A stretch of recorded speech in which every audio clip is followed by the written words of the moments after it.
گوجری زبان میں اپڈیٹ سنیے۔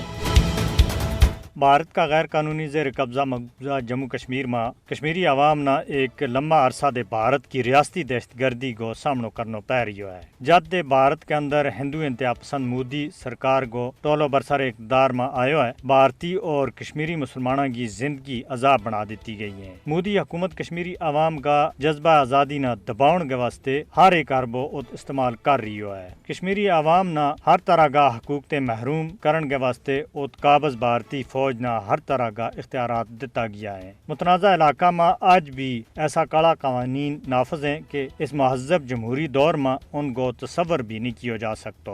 مودی حکومت کشمیریوں کی آزادی کی خواہش نہ دباؤن کے واسطے وحشیانہ طریقہ استعمال کر رہی ہے۔ شوپیاں، بارامولہ اور کپواڑہ اضلاع میں پچھلا 2 دنوں میں 4 کشمیری بھارتی فوجیوں کا نشانہ بنے ہیں۔ کشمیری نوجوانوں نہ چون کے مارے جا رہی ہو۔ کشمیری مسلمانوں کی نسل کشی بی جے پی سرکار کا ایجنڈا کے بھی شامل ہے۔ بھارتی فوجیوں نے مئی کا مہینہ میں 32 کشمیریوں نے بے دردی کے نہ شہید کیو۔ مودی نے یہ گل یاد رکھنی چاہیے کہ ان کا وحشیانہ ہتھکنڈا بھارت تے کشمیریوں نے نفرت کے بچ اور زیادہ بادو کر رہی ہے۔ بندوق کا زور کے اوپر کشمیریوں نے کسی بھی صورت میں دباؤ نہیں جا سکتا اور نہ ان کو حق حاصل ہو جا سکے۔